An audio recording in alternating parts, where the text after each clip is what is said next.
What's up dear students, कैसे हो आप लोग। आई एक्सपेक्ट कि आप बहुत ही ज़्यादा सही से होंगे। मैं ऑलवेज एक्सपेक्ट करता हूँ कि मेरे स्टूडेंट्स बहुत ज़्यादा सही से होंगे। ठीक है, ये जो लेक्चर सीरीज जा रही है रोटेशनल डायनेमिक्स पे, ठीक है, आज इस वीडियो में जो हमने बनाया है, इसमें हम बात करेंगे मोमेंट ऑफ इनर्शिया किसकी, रॉड की। तो जैसे ये रॉड है जिसकी लेंथ है एल एंड जिसका मास है एम। हमने इसी रॉड का मोमेंट ऑफ इनर्शिया निकाला इस एक्सिस के अबाउट, जो इसके सेंटर ऑफ मास में से जा रही है। ठीक है, एंड जो इसका वैल्यू होता है ml²/12, इसकी हमने डेरिवेशन की है कि ये कैसे आ जाता है। ठीक है, एंड इसी रॉड का मोमेंट ऑफ इनर्शिया निकाला इस एक्सिस के अबाउट, जो इसमें से साइड में से जाती है, जिसका वैल्यू होता है ml²/3। ठीक है, सो इस लेक्चर को अच्छे से देख लीजिएगा। ठीक है, अच्छे से एवरी पॉइंट मैंने एक्सप्लेन किया हुआ है। ठीक है, so without wasting further time let's get started. So आज का हमारा टॉपिक है जो मोमेंट ऑफ इनर्शिया किसका निकालना है, मैंने ऑलरेडी बोला है, वो हमें निकालना है रॉड का। लेकिन ये रॉड कैसी होगी, ये रॉड 1D रॉड होगी। क्या होगी, 1 डायमेंशनल रॉड। 1 डायमेंशनल रॉड का मतलब हो गया जिसकी बस लेंथ हो, जिसकी बस लेंथ हो एंड ब्रेड्थ एंड हाइट ना हो। Breadth and height, say no to the breadth and height. ठीक है, लाइक जैसे अगर ये पेन है, क्या हम इसको 1 डायमेंशनल रॉड के तरीके से ले सकते हैं? नहीं ले सकते। क्यों नहीं ले सकते? बिकॉज इसकी जो लेंथ है सपोज 10 सेंटीमीटर की लेंथ है, लेकिन इसकी तो ब्रेड्थ एंड हाइट भी है, ब्रेड्थ एंड हाइट भी है सपोज 1 सेंटीमीटर की।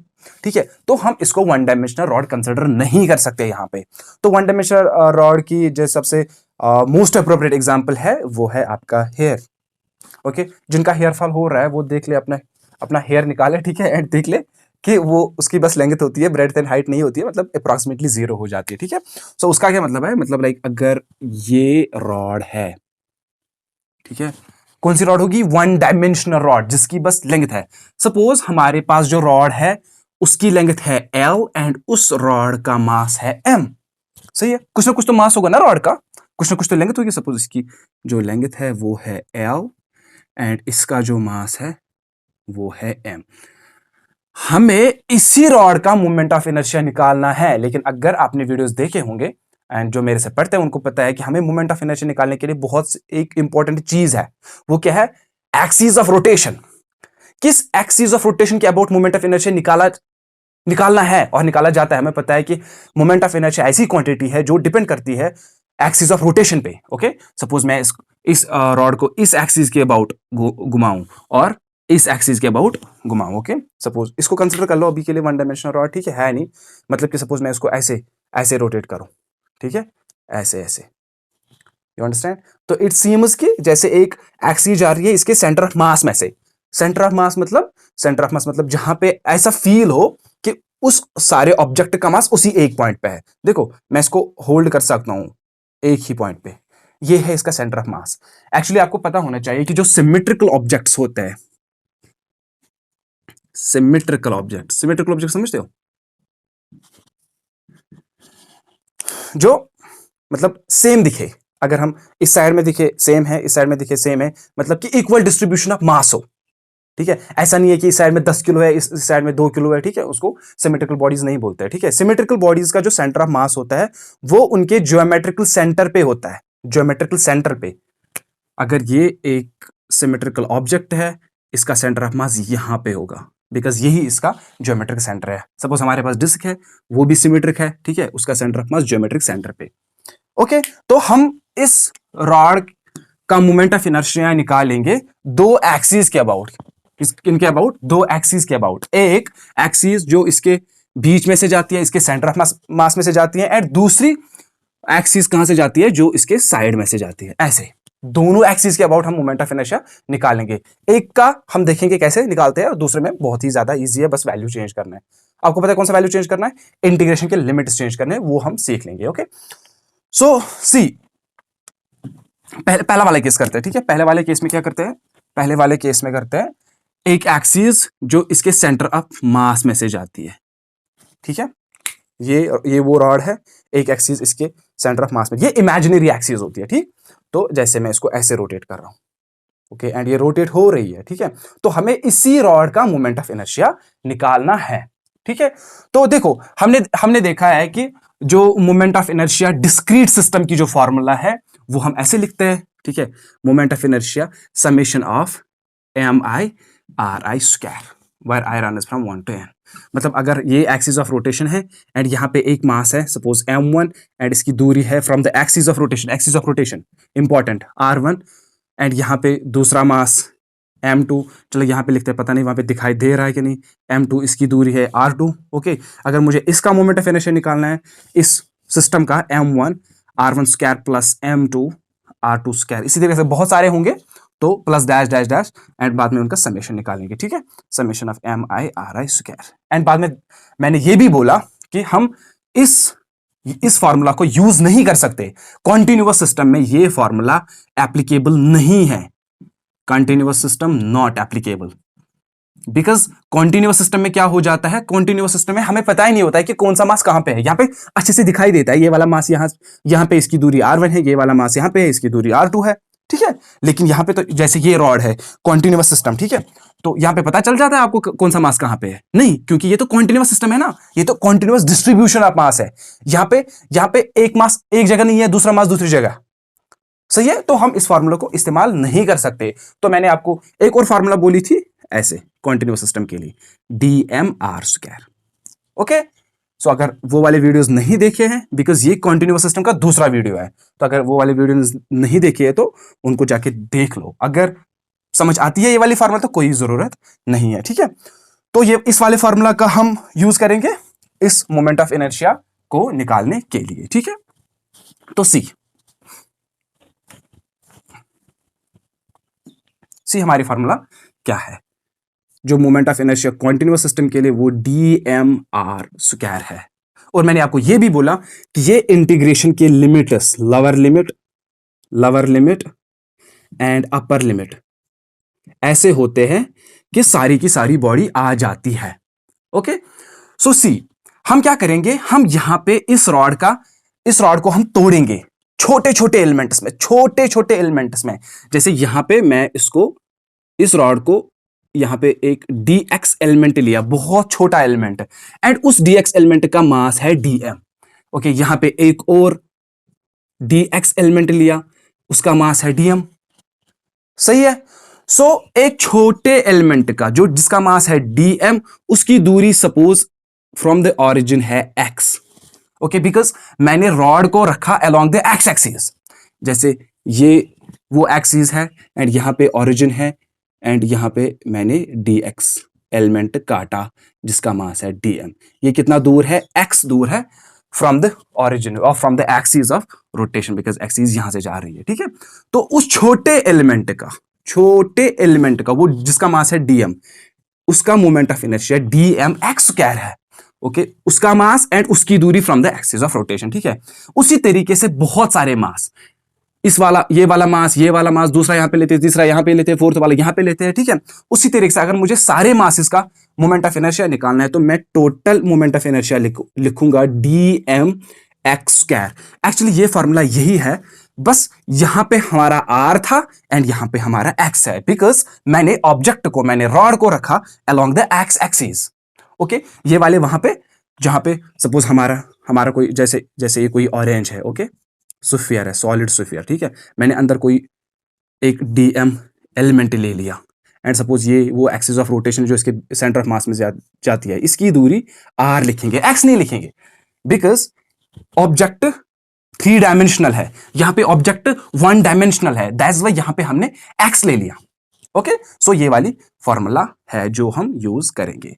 सी अगर ये इंटीग्रल सॉल्वेबल होता तो मैं यहीं पे इसको सॉल्व कर लेता, लेकिन दिक्कत क्या है, दिक्कत ये है कि इसके जो वेरिएबल्स है मुझे इंटीग्रेशन करनी है x square with respect to dm। Solve ही नहीं कर सकते, एक सूरत में सॉल्व कर सकते थे अगर ये x कांस्टेंट होता, तो मैं इस x को बाहर निकालता अंदर integration of dm which means mx square, लेकिन ऐसा कुछ है नहीं ना, बिकॉज x यहां पे x कांस्टेंट नहीं है। x कांस्टेंट क्यों नहीं है, इस वाले dm के लिए x सपोज है 1 सेंटीमीटर, यहां पे एक और dm है, उसके लिए सपोज यहां से कितनी दूरी है 2 सेंटीमीटर, ओके, वो आखिर में 3 सेंटीमीटर, इस डीएम की दूरी कुछ अलग है, सही है। तो इसीलिए जो एक्स है वो वेरी कर रहा है, इसीलिए मैं इंटीग्रेशन से बाहर नहीं निकाल सकता इसको। ओके, दैट इज वाई ये इंटीग्रल ऐसे ही सॉल्व नहीं कर सकते। एक और चीज यहां पे, अब हमने एक डीएम ले लिया, यहां पे एक डीएम लिया जिसकी दूरी है from the axis of rotation, वो एक्स है। तो इसी तरीके से जो सारे के सारे डीएम कैसे लूं, या इंटीग्रेशन के लिमिट्स क्या दूं ताकि सारे डीएम आ जाएंगे। मुझे -L/2 से L/2 जाना है, बिकॉज अगर ये रॉड है, इसकी टोटल लेंथ है L, तो एक्सिस ऑफ रोटेशन बीच में से जा रही है, तो इसने इस रॉड को 2 हिस्सों में डिवाइड किया, एक ये वाला हिस्सा L/2 एंड ये वाला हिस्सा एक L/2। लेकिन मैंने ऑरिजिन यहां पे चूज किया, हमें पता है जब हम ऑरिजिन से राइट की तरफ जाते हैं हम वैल्यूज पॉजिटिव लेते हैं, ठीक है।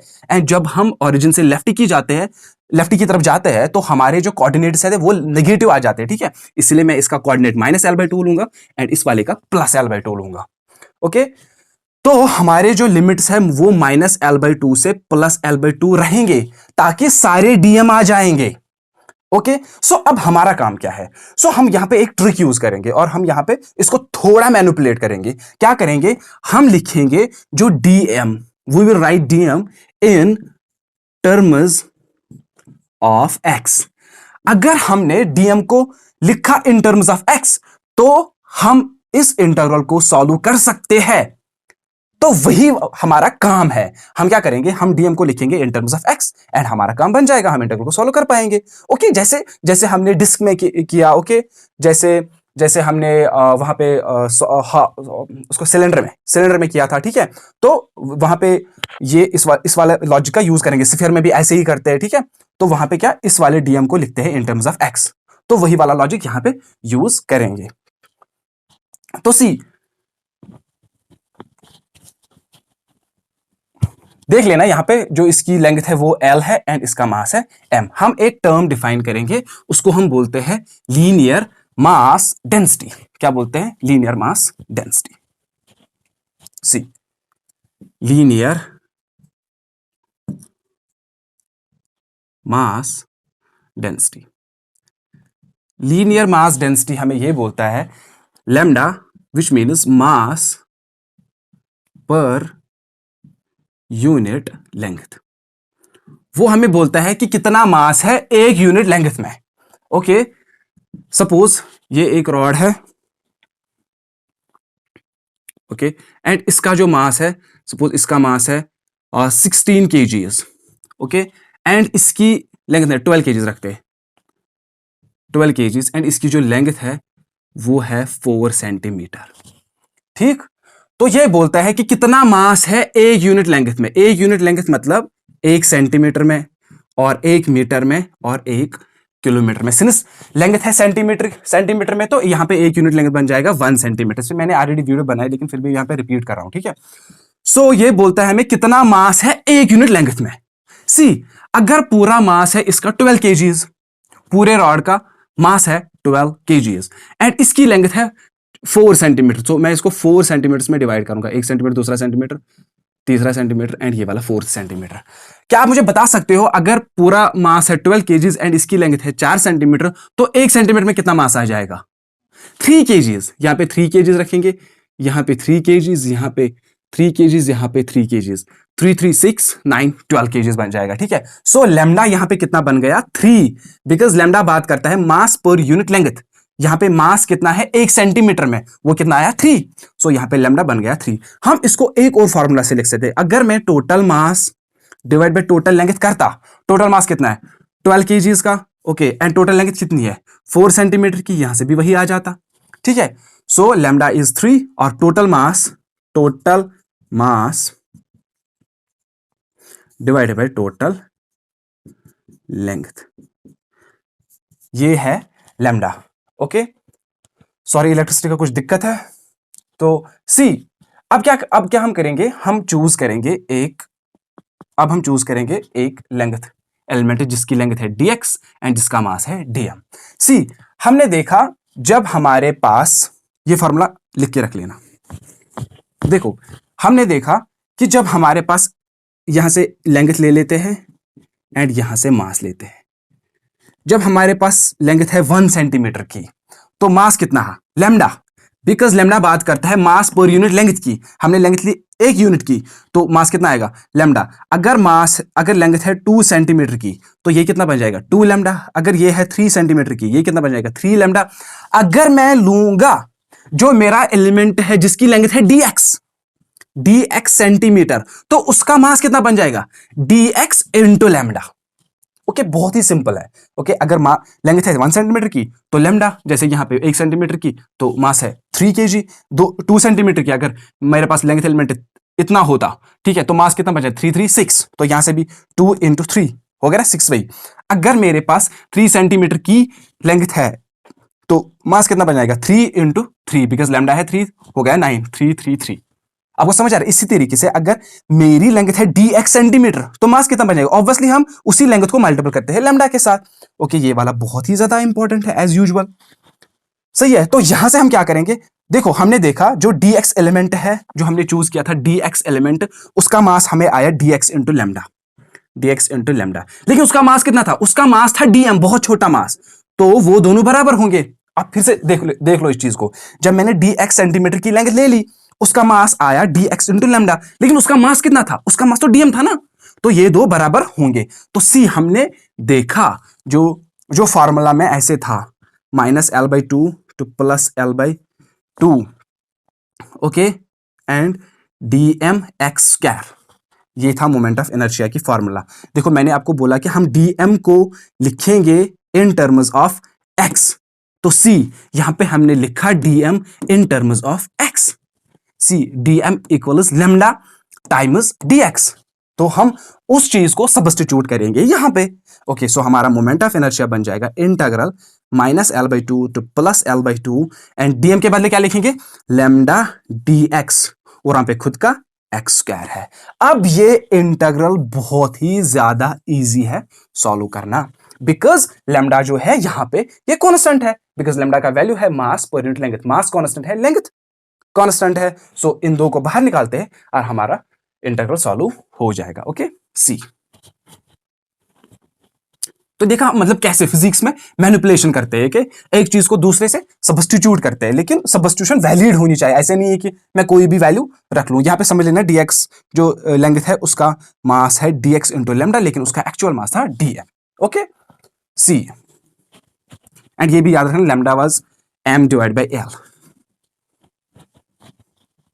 तो देखो, जो i का वैल्यू आया हमारे पास -l/2 से +l/2, lambda dx into x²। Okay, see. Lambda बाहर निकालते हैं, बिकॉज लैम्डा कांस्टेंट है, लैम्डा का वैल्यू है m/l।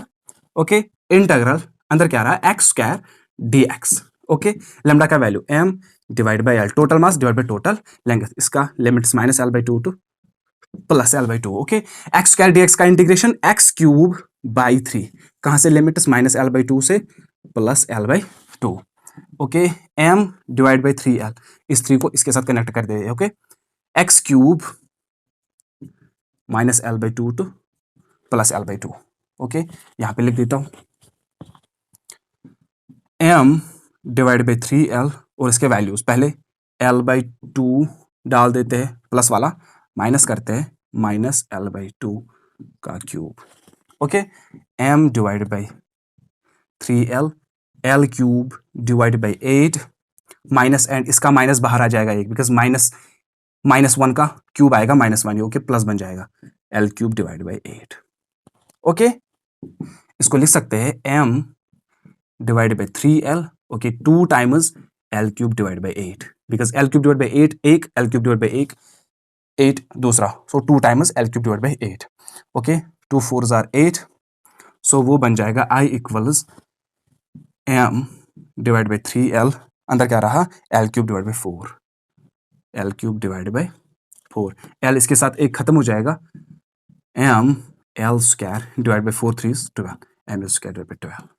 ये इसका मोमेंट ऑफ इनर्शिया है। किसका आया? रॉड का, about the axis passing through centre of mass. लेकिन देखो, ये यहां तक, देखो यहां तक यहां तक पहुंचना इंपॉर्टेंट था। मतलब कि मैंने जो डीएम को लिखना था in terms of lambda dx, in terms of dx, okay, मैंने कौन सा लॉजिक यूज किया? लीनियर मास डेंसिटी का लॉजिक यूज किया। ओके, अब हमें क्या काम करना है? अब हमें इसी रॉड का मोमेंट ऑफ इनर्शिया निकालना है। किस एक्सिस के अबाउट? इस एक्सिस के जो इसके साइड में से जाती है। सपोज मैं, ये वो रॉड है एंड मैं इसको रोटेट कर रहा हूं ऐसे। ओके, आप समझो, ऐसे ऐसे रोटेट हो रही है। ओके, और मैं इसको ऐसे रोटेट कर रहा हूं। सही है, एक एक्सिस है जो इसके साइड में से जाती है। ओके, बहुत सारे तरीके हैं रॉड को घुमाने के।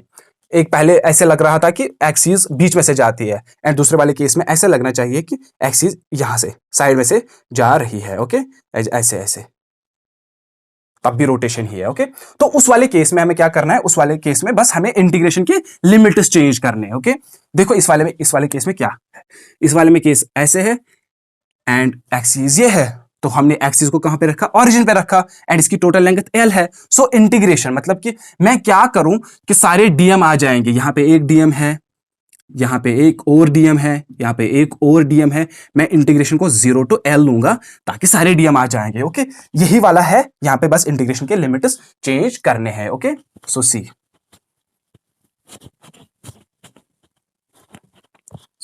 अब यहां पे कोई और चीज नहीं करनी, यहां पे बस 0 टू एल रखना है, बाकी वही है।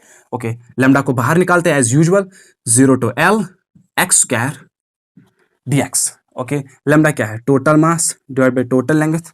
बिकॉज हमने देखा था जो lambda total mass divide by total length करने पे आ जाता है, वही वैसे भी आ जाता है, तोड़ने पे आ जाता था। ठीक है, x cube divide by 3, 0 to l integration x square dx. I hope कि आपको पता होता है, एक्स क्यूब बाई 3 आ जाता है। ठीक है, ओके, इसको क्या करते हैं? M divide by 3 L. Okay, x cube का पहले वैल्यू देते हैं, पहले एल रखते हैं, L cube minus 0 cube. Okay, अब इसको हटा देता हूं, एम डिवाइड बाई 3 एल, इसका एल क्यूब आ जाएगा, L cube minus 0, L cube ही है, एक एल खत्म हो जाएगा, वहां से क्या रहेगा? M l square divide by 3, ये आई है, m l square divide by 3 आया हमारा वैल्यू आई का। लेकिन ये मोमेंट ऑफ इनर्शिया इसी रॉड का, लेकिन अबाउट द एक्सिस, ऐसे जो इसके साइड में से जाती है। ओके, देखो मोमेंट ऑफ इनर्शिया पहले क्या आया था? M l square divide by 12, इस बारी क्या आया? M l square divide by 3। तो कम कौन है? कम यही वाला है, बिकॉज डिनोमिनेटर में बड़ा है। यहाँ पे डिनोमिनेटर में 12 से डिवाइड हो रहा है और यहाँ पे 3 से डिवाइड हो रहा है, तो ये वाला छोटा बन जाएगा।